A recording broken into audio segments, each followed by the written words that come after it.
Olá, boa tarde. Mais um programa ao final do dia, canal A Cor Dinheiro de Camilo Lourenço, 16 de maio de 2024. Bom, tanto para dizer do que tem acontecido, que a dificuldade é escolher tópicos que não nos leve meia hora de conversa. Portanto, antes de falar sobre os acontecimentos dos últimos dias, gostaria de partilhar convosco números que ajudam a fazer uma certa radiografia da nossa sociedade, nomeadamente trabalhadores que estejam no ativo, que estejam empregados. Temos 4,98 milhões, menos de metade da sociedade portuguesa. Desempregados inscritos no Instituto de Emprego e Formação Profissional, 324 mil. Está a crescer desde julho do ano passado. Estrangeiros residentes em Portugal, cerca de 782 mil. Penso que estes números também já tinham sido falados nos últimos dias. Portugueses residentes no estrangeiro são mais de 2 milhões. Taxa de desemprego 6,6%. Taxa de desemprego jovem, portanto, menos de 25 anos, são cerca de 20% da população. Taxa de desemprego da União Europeia nesta franja é de 13,6%, portanto, bem inferior à nossa. Jovens entre os 16 e os 34 anos que não estudam nem trabalham, são cerca de 261 mil. Jovens entre 25 e 34 anos que vivem em casa dos pais por razões financeiras são 54%. A população empregada com contratos precários é de 17%. O salário mínimo nacional, como sabem, é agora 820 euros brutos, que no fundo aumentou, foi uma das vantagens do último ano.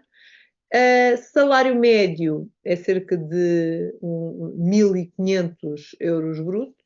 A pensão, a nível de média de reforma, é de 582 euros por mês. Uma miséria. Pessoas com mais de 65 anos em Portugal são 2,5 milhões, ou seja, 24% da população.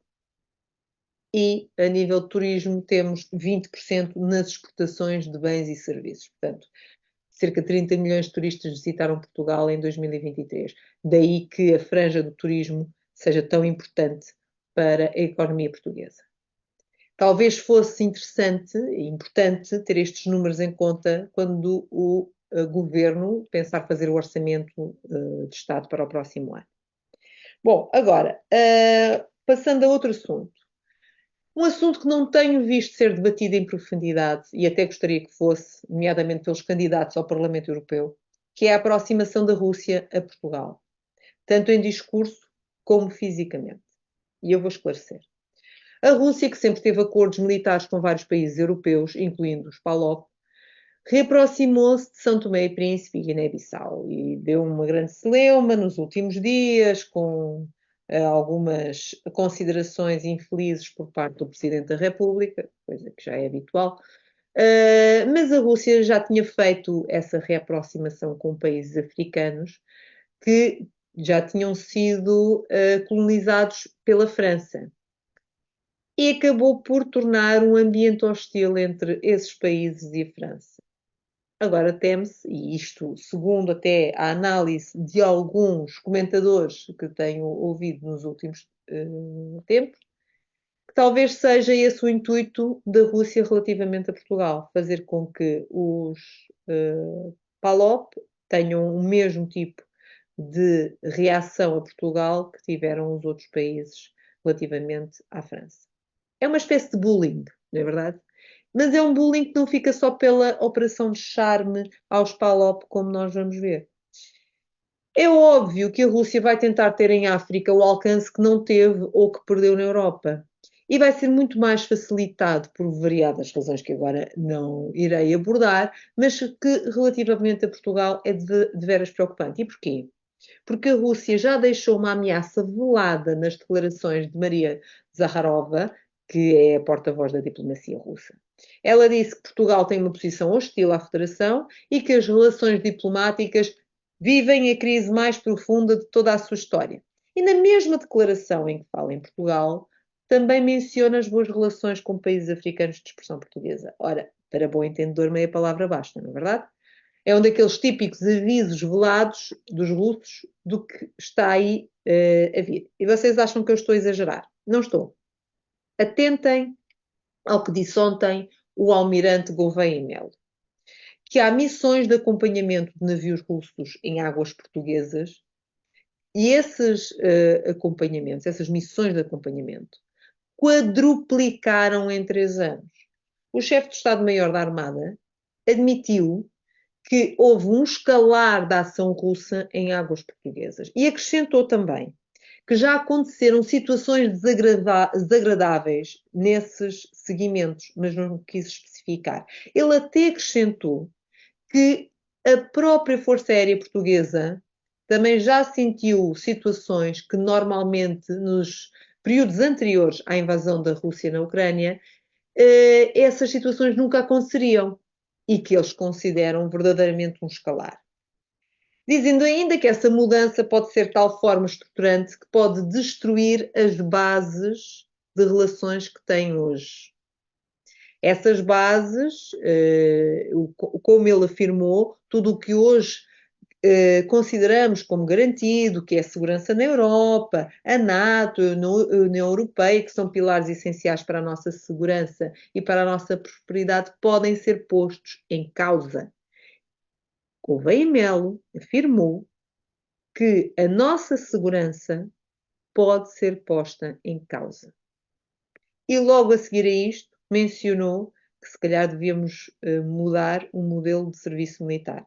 Ora, meus caros, se isto não é preparar-nos psicologicamente, ou mais do que psicologicamente, para a possibilidade de um conflito a nível mundial, eu não sei o que seja.